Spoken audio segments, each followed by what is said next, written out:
G'day guys, it's Growler here, and Beck, of course. Beck's filming me. I thought I'd just come on camera a little bit.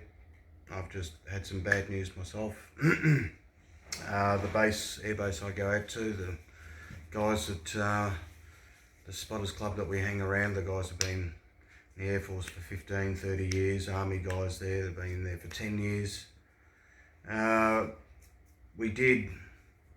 I did meet a believer out there that we thought was like us. Beck met him as well. And went out there today, and he believes in the enclosed system, he believes in the giants, all this sort of stuff, and we thought, wow, he's on board. And I went out there and had a chat with him, and he goes, oh, I took the shot. I just didn't believe it. I just laughed. I thought, nah, he wouldn't do that. And he was serious, and colour just drained from my face. I'm still in shock. And Beck saw that when I came home. Absolutely. And it's like somebody's died. Yeah, I mean, you don't want to see anyone take it, but, you know, a bit of a club out there, and known him for a while, and he would be probably the last person. I didn't even have an inkling that he would take it. No, out of everybody, he was the only one that believed everything that we did. And he said, oh, I spoke with the doctor about it, and I trust my doctor with my life. I've known him for 25 years. My heart just dropped. I said, why would you? I couldn't say anything. There's about 10 or 11 rhinos and growlers taking off in full burner, and I basically didn't even hear it. First time in my life. I was just gobsmacked. And he's on 2 different antidepressants, and he's on his pain meds and Valium and that sort of stuff. Drinks as well. And I thought, how is he gonna just cut that out? How is he just gonna cut that out and not take it, because he won't be able to go to a doctor? And I brushed it away, and I thought, nah, he won't take it. He won't take it. He's too informed. You know, he's one of us, great. But it just goes to show that once you keep tightening the screws and they start to think, they go, oh, I need that, then they start making excuses. Once you start lulling yourself into a false sense of security, you start to make excuses. It's not the mark. You think, well, they don't put nanos in them for nothing. And as we've covered in other live streams, he took the AZ, which is recombinant, which is recombining DNA. Recombinant is chimeric DNA. Why on earth would you put chimeric DNA in you as a believer? Why would you? He said to me, he said, oh, it's okay, it's just the fetal cells are aborted, they're dead, it's okay.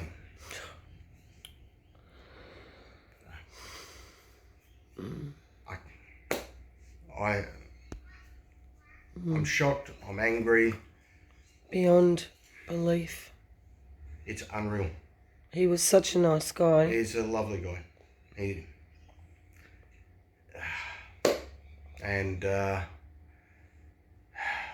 I'm angry. He also, we need to mention that he fell for the pre-trib rapture doctrine. Yeah. He said, oh, if it was the mark, I would know. We would all know. Well, guess what? Yeah. Now, so there are a lot of people running around out there thinking that we're going to get zoomed away before anything bad goes down. because we're not in tribulation? Okay, you course work not. that one out for yourselves, guys. Be very, very careful. Everyone's DNA is changing. No tribulation. It is. Good It one. is what it is, and it is the death sentence. Yep. Either way. So I just wanted to let you guys know that, and so that's the way. Don't feel sorry for me. I don't want that. I'm just shocked. I feel sorry for him. Yeah, and I could just lose it at the moment, but it's not worth it. It's already done. There's nothing you can do. It's just the way it is. Anyway. So we've got a big update here. Normally we don't go on like this. Normally it's a walk and talk or a live stream, but we've got some serious shit going down. And otherwise I would have done this. And there's a few things I'll go through now for copyright things and news channels and that sort of thing. I'm not going to put anything on in the description box, or we don't want to get into trouble. I've got everything here so you'll be able to hear it, and I think that will be the best way because we know how full on they are about censor stuff and all that sort of thing. So the first thing what is happening in New South Wales is unprecedented. They're going the whole hog. Now, ADF, Australian Defence Force, Army, they've got 5 vaccination teams, which every VC team, sorry I shouldn't have said that, VC teams have 14 personnel in each team, so that's 70 personnel, along with 4 AUSMAT teams. Now, I'll go through AUSMAT and who they are and what they do, and I'll read that out to you. I think this is the best way to, probably the safest way to do it. And g'day, and we got Messi coming down here. Say hi, mate. Hello. Whoop, camera's going for a little sail. Hang on a second. So I will go through what AUSMAT are. So AUSMAT, Australian-wide Medical Association team. So what they do is they go to Papua, PNG, Fiji, all these sort of places. They go to Africa, and they're part of the World Health Organization. Surprise, surprise. So I'll just give you a brief description because the Army teams and AUSMAT are working side by side together. So I'm just going to read a few things. So only take a few minutes. So it just gives you a broader overall view on what their modus operandi is and what they do, what their roles are. Now, AUSMAT is Australian Medical Assistance Teams. AUSMAT are multidisciplinary health teams incorporating doctors, nurses, paramedics, firefighters, and allied health staff such as environmental health staff, radio people, and pharmacists. They are designed to be self-sufficient, experienced teams that can rapidly respond to a disaster zone to provide life-saving treatment to casualties in support of local health response. Now, one of our C-17s went down to New South Wales yesterday, and C-17s can be fitted out as hospitals, and the DMO, which is the Defence Material Organisation, are in charge of those hospitals. These aircraft go to war zones, that sort of thing, to ferry out the wounded, so you basically got a flying hospital, so they're down there as well. AUSMATs can be considered in 2 tiers: state responses, intra or interstate, and national responses, which covers states in Australia and the national response of the nation of Australia.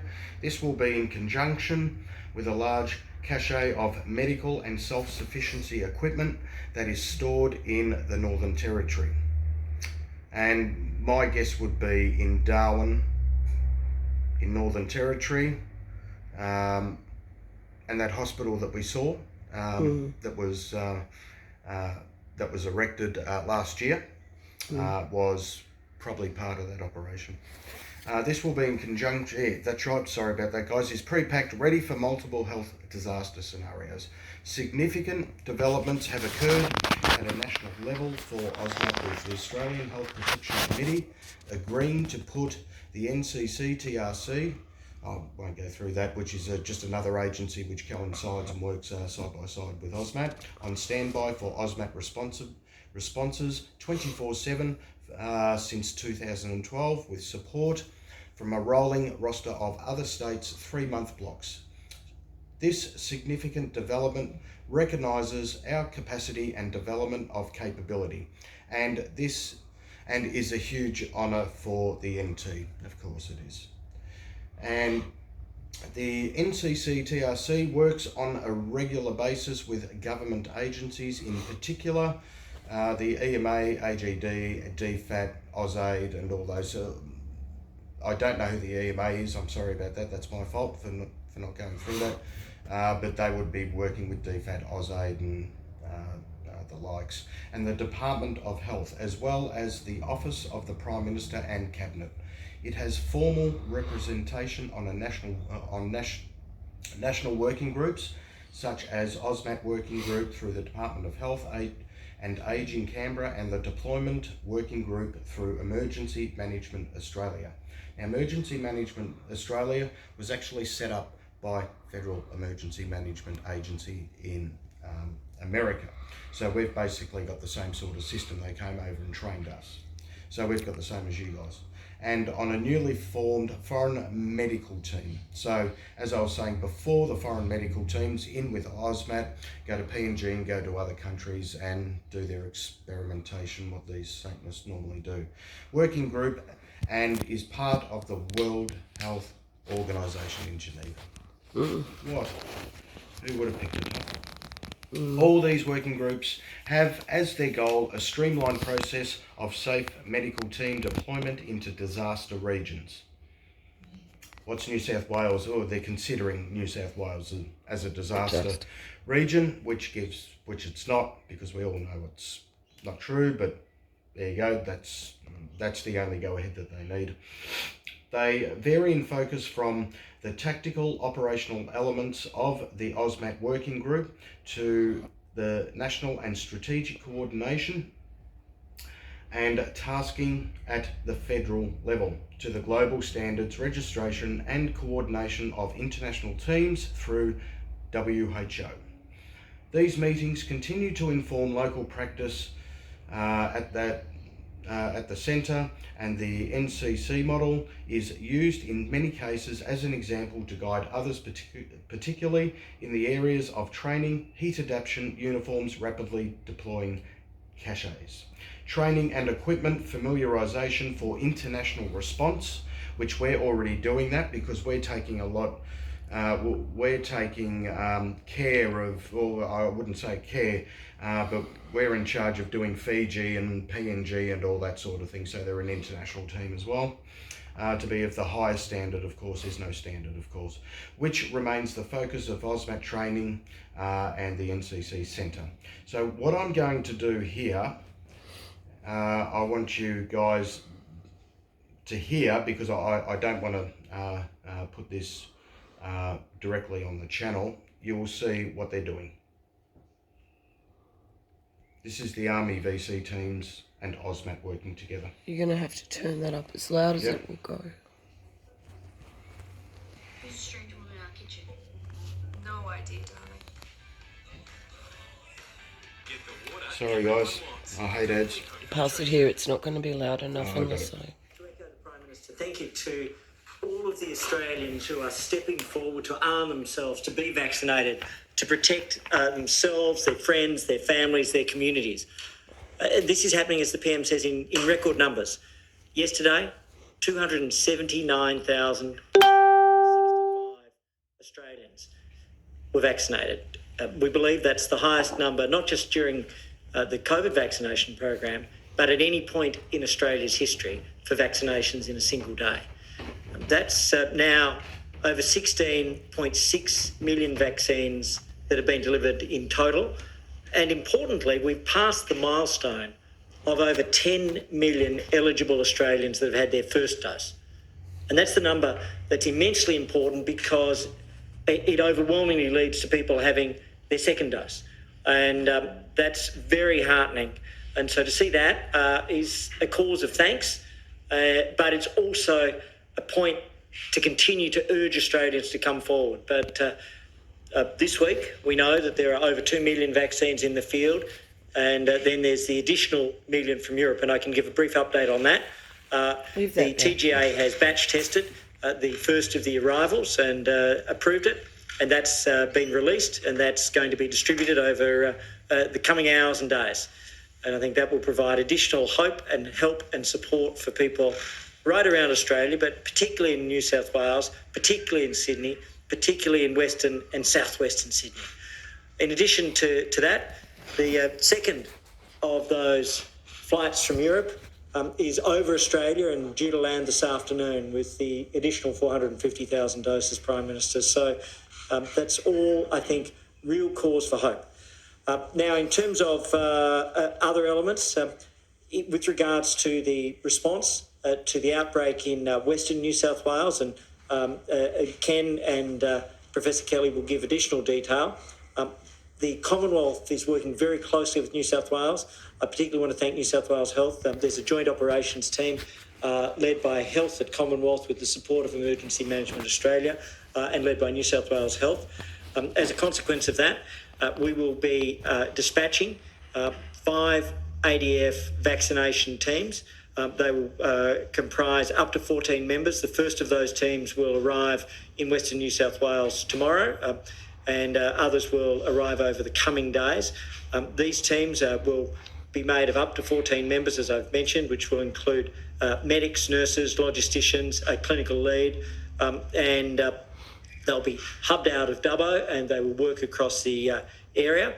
They'll support vaccination, but where swabbing or other activities are required, they're highly mobile, highly flexible, highly trained.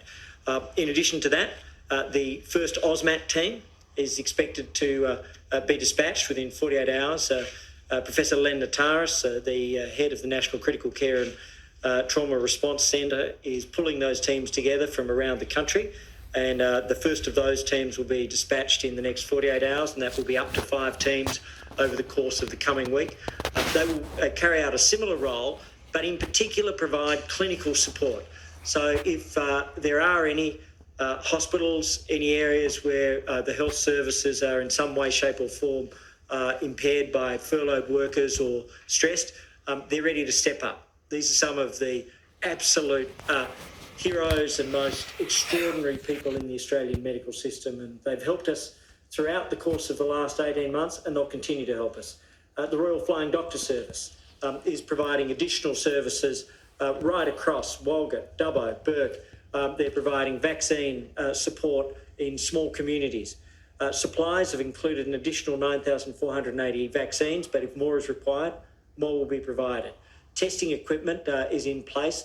Additional point of care testing across Walgett and Bourke, across general practice respiratory clinics right through the course of Western New South Wales. And then finally, there's masks which have been made available in conjunction with New South Wales. 10,000 masks have been provided in these areas. If more is needed, more will be provided. But I do want to thank the Indigenous community. And, the Indigenous community. Extraordinary. They're a challenge. I just want to show people here, as you can see, there's the heading, guys. So it's there. There you go. Yep. There's just one more I'm going to play as well. So this is more like boots on the ground. This is what's really happening, okay? So you see how nice they make it and everything like that. You know, it's people like this that I detest. Massively. Now this is what's happening as much as we can. So basically it's nearly forced in these areas because the army is going around with things like this. Oh, that's all I'll say. Things like this and offering it to people. And those communities that he mentioned there, Yep. Dubbo, Walgett, there's Moree, Coonamble, Burke. There's Yep. an old saying in Australia, the back of Burke, because Yeah. it's the back of nowhere. They're targeting the Aboriginal communities. Okay, guys. So this is boots on the ground. This is what's happening here. It has been verified, but we haven't got permission to put this in the description box or anything. This is why we're doing it that way, as we had a video stolen yesterday, basically, and we don't want that to happen again. So I'm just going to play this right now, and this is what it's like here in New South Wales, not here in where we are yet. Here we go. On the same side, but let me know where you're at. What's going on? What's the word on the street? I'm in Western Sydney, Australia. Okay. Okay, we're in the heart of the lockdown. So Western Sydney is where they put a ring of steel around certain areas with certain ethnicities. Okay, basically the Assyrians, the Arabs, the Croatians, Serbians, people that, the last bastion, we call it the last people that are going to actually put up a fight that aren't under the thumb.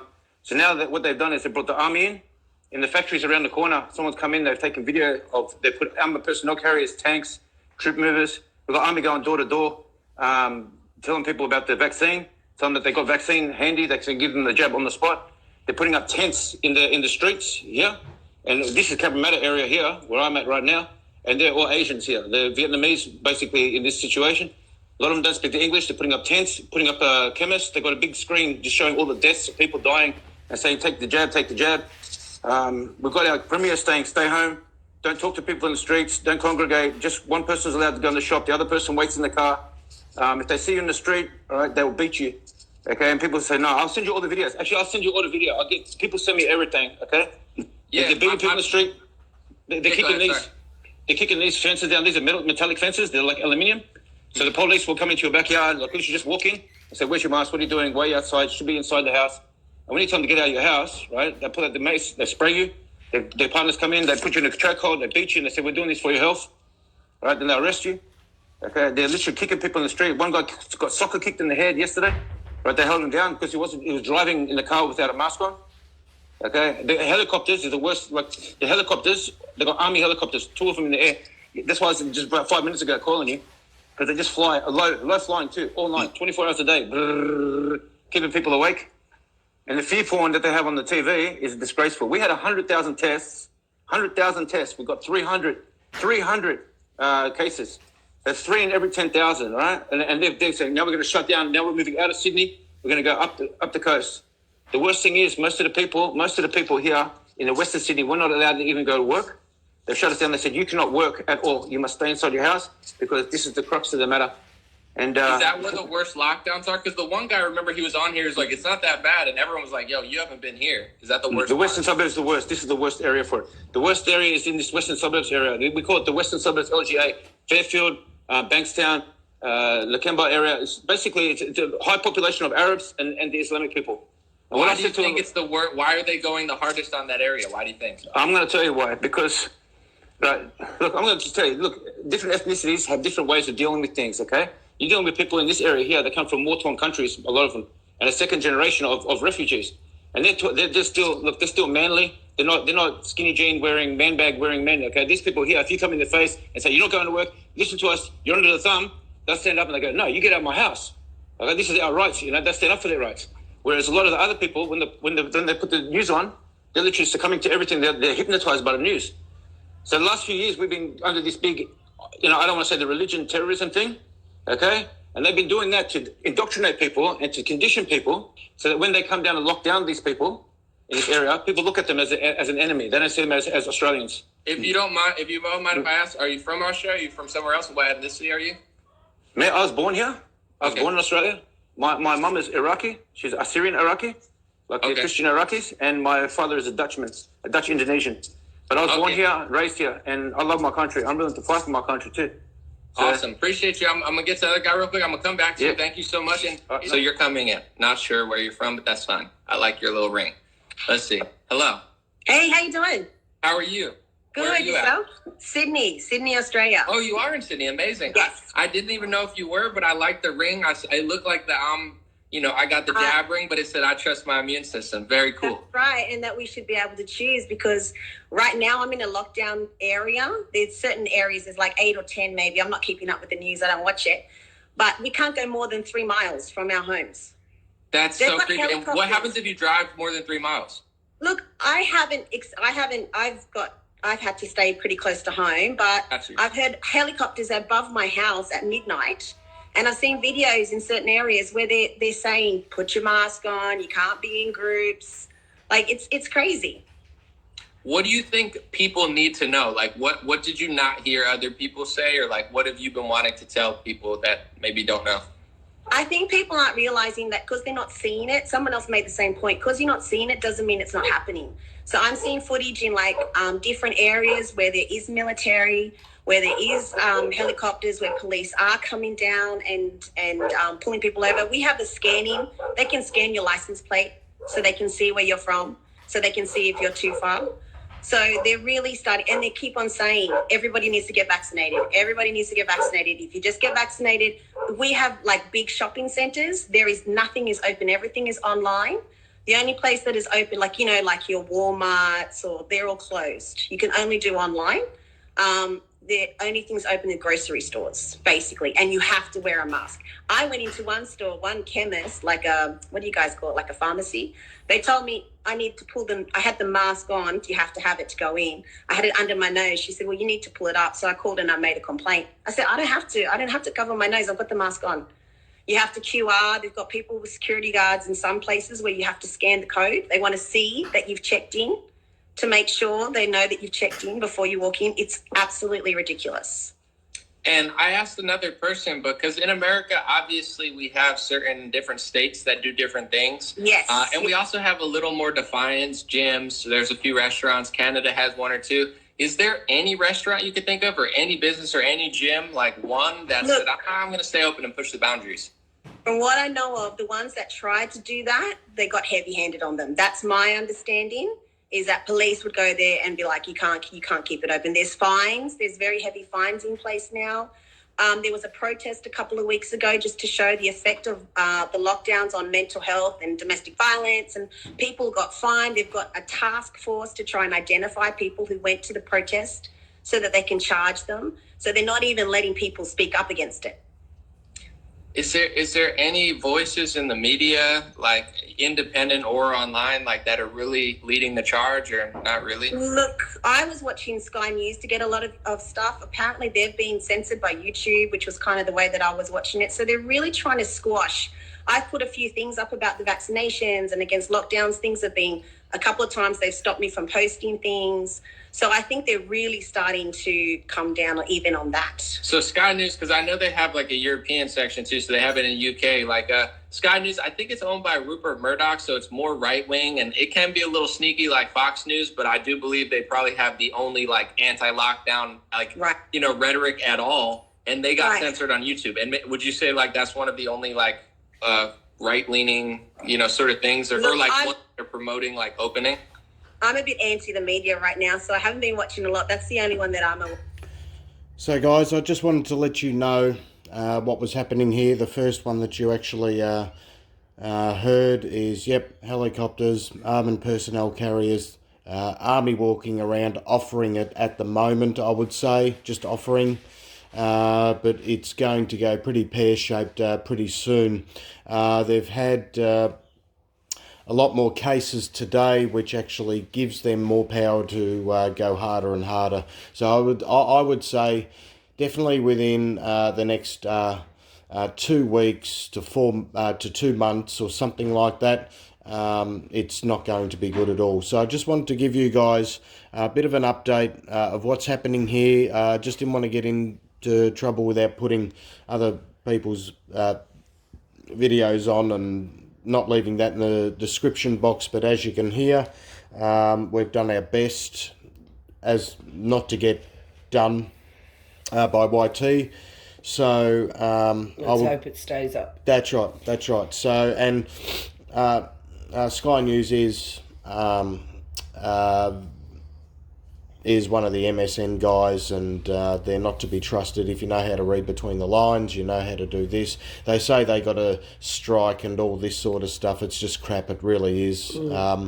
So we're being very, very heavily censored here in Australia. So I just wanted to bring that report to you guys, just to give you what's going on with real people that have seen things, you know, and you know if they're telling the truth or not, but these people, you know, pretty well rid your ditch.